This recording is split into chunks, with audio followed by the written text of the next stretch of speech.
ഇത് ഷൈഖ് ജീലാനി ഖദ്ദസല്ലാഹു സിറഹുൽ അസീസ് അവിടുത്തെ അനുസ്മരിക്കുന്ന മാസം. ഓ ശൈഖ് അവറുകളെ, നിങ്ങൾ വലിയ വിജയത്തിലാണല്ലോ ഉള്ളത്, നിങ്ങൾ വലിയ സ്ഥാനത്തിലാണല്ലോ ഉള്ളത്. നിങ്ങൾക്ക് ഇത്ര വലിയ സ്ഥാനവും ഇത്ര ഉന്നതമായ വിജയവും കൈവരിക്കാൻ നിങ്ങൾ എന്താണ് ചെയ്തത്, അതിന്റെ അടിസ്ഥാനം എന്താണ് എന്ന് മഹാനവറുകളോട് ചോദിച്ചപ്പോൾ ബഹുമാനപ്പെട്ടവരുടെ മറുപടി സത്യത്തിന്മേലാണ് ഞാൻ ഉന്നതമായ സ്ഥാനത്തെത്തിയത്. സത്യത്തിന്മേൽ നിലനിന്നതിനാലാണ് എനിക്ക് വിജയം വരിക്കാൻ പറ്റിയതെന്ന് മാത്രമല്ല,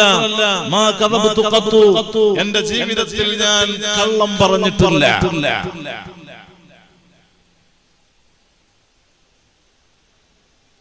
കളവ് പറയല്ല എന്നും ചൊന്നാര് കള്ളന്റെ കയ്യിൽ പൊന്ന് കൊടുത്തോവാ. ചെറിയ കുട്ടിയായിരിക്കുമ്പോൾ ബഹുമാനപ്പെട്ടവര് പറയാണ്, ഞാന് മലഞ്ചെരുവിലേക്ക് പശുവിനെ ഓടിച്ചു കൊണ്ടുപോകുമ്പോ പശുവിനെ ഓടിച്ചു മലഞ്ചെരുവിലേക്ക് ഇങ്ങനെ പോവുക. ഞാൻ ഓടിക്കുന്ന പശു എന്നെ കൊള്ള തിരിഞ്ഞു. പശു തിരിഞ്ഞിട്ട് ചോദിച്ചു, യാ അബ്ദുൽ ഖാദിർ, മാ ലിഹാദാ ഖുലിഖത വലാ ബിഹാദാ ഉമിർത. ഓ അബ്ദുൽ ഖാദിറെ, ഇതിനു വേണ്ടിയല്ലല്ലോ നിങ്ങളെ പടക്കപ്പെട്ടത്, ഇതല്ലല്ലോ നിങ്ങളോട് കൽപ്പിക്കപ്പെട്ടത്. പശു തിരിഞ്ഞു ചോദിച്ചപ്പോൾ മഹാനവറുകൾ പേടിച്ചുപോയി. പശു തിരിഞ്ഞു സംസാരിക്കുമ്പോ അജവാത്ത ആളുകളുണ്ടോ, ബേജാറാവാത്തവരുണ്ടാവോ? മഹാൻ പറയാണ്, ഞാൻ പേടിച്ചെന്റെ വീട്ടിലേക്ക് ഓടി. എന്നിട്ട് വീടിന്റെ മാളിക മുകളിൽ ഞാൻ കയറിയിട്ട് പുറത്തേക്ക് നോക്കുമ്പോൾ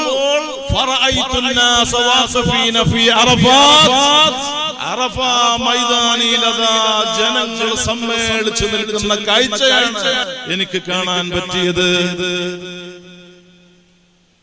ഉടനെ ഉമ്മയുടെ അരികിലേക്ക് ഞാൻ എത്തി.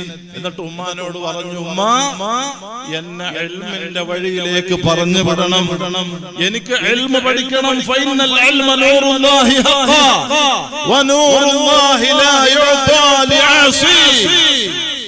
അല്ലാഹുവിന്റെ നൂറാകുന്ന ഇൽമ് എനിക്ക് സമ്പാദിക്കണം, അതിന്റെ വഴിയിലേക്ക് എന്നെ പറഞ്ഞു വിടണം. ഉമ്മ അതിന് തയ്യാറാകുകയാണ്.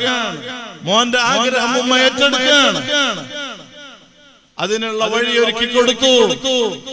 40ഓളം പൊന്ന് ദീനാറ് ആ മകന് ഉമ്മ യാത്രയ്ക്ക് വേണ്ടി, പഠനത്തിന് വേണ്ടി ഉമ്മ സമ്മാനിക്കുകയാണ്. ധരിച്ച ഡ്രസ്സിൽ, കന്തൂറയിൽ, കമീസിൽ, ആരും ശ്രദ്ധിക്കപ്പെടാത്ത കമീസിന്റെ ഉൾഭാഗത്ത് സംഖ്യ, ആ ദീനാറ് അത് തുന്നി പിടിപ്പിക്കുകയാണ്.